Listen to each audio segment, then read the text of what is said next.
Hello everyone, I'm Professor Geek. Welcome back to my channel. Today we lost the great Margot Kidder. Known and beloved by fans for many roles, she did a lot of great work in her life, but perhaps most of all for the iconic portrayal of Lois Lane in all of the Christopher Reeve Superman films. And that definitely deserves a pause and a look back. She was my first Lois Lane growing up and knowing Superman from those films, and even from the cartoons at the time.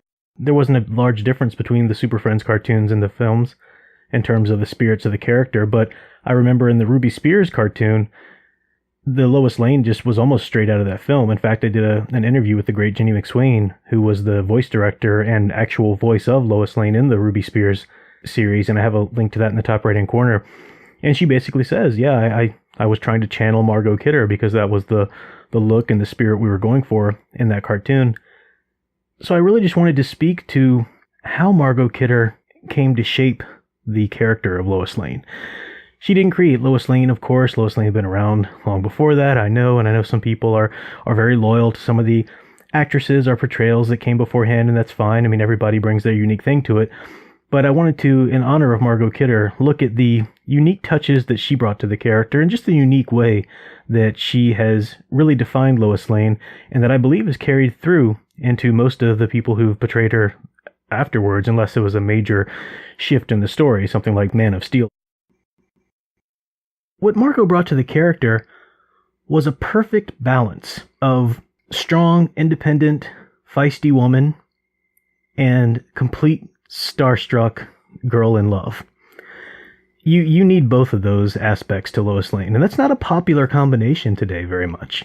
There have always been times where people point out and try to think, oh, that's sexist that he dupes Lois Lane like that and makes her think that he's Clark or whatever, and all of this silliness that just completely misunderstands the myth and the archetype.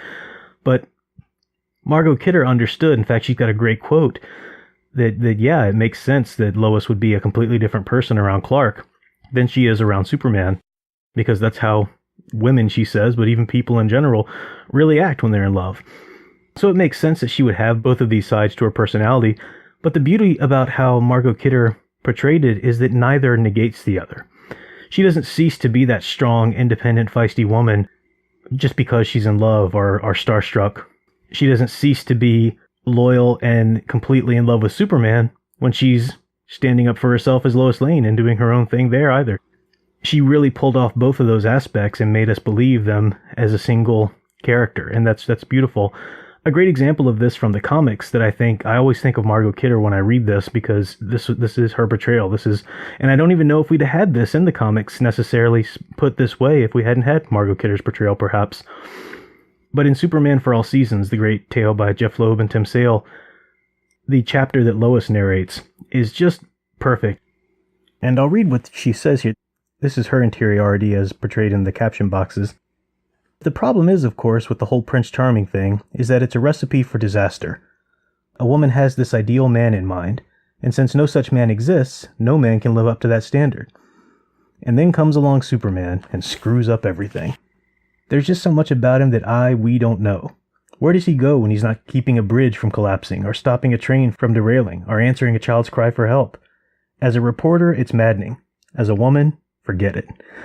And I love that line, and it's such a perfect portrayal of how Superman fogs things up for Lois. And that's what happens when you meet somebody who brings something new, ends up being the right one for you, in terms of chemistry and everything, and they're going to bring something new and fog things up in terms of the defenses or the walls that you've built around yourself because you got tired of looking or believing or whatever. It's just a perfect love story. I love that. And I think that Margot Kidder really portrayed that so well at a time when if anybody else had taken on the role and done it differently, and we didn't get that solid portrayal of the character in that way, that could have really pivoted the character away from that and made her something else. Margot Kidder, because of those films, she's Lois Lane for a generation.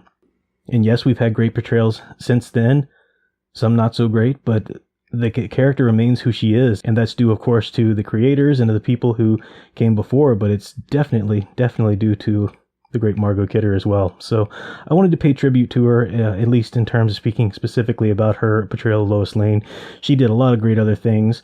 She was always very polite to the fans, I understand. I'm sad that I never got a chance to meet her in person, but I hear so many great stories. So rest in peace, Margot Kidder. And let me know your favorite Margot Kidder moments or Lois Lane moments from the Christopher Reeve films, or even from Smallville. She came on to Smallville and did a few episodes as well. So let's just use this thread to celebrate Margot, or what you liked about her portrayal. And until next time, keep enjoying and digging deeper into the hero stories you love. Thanks for watching.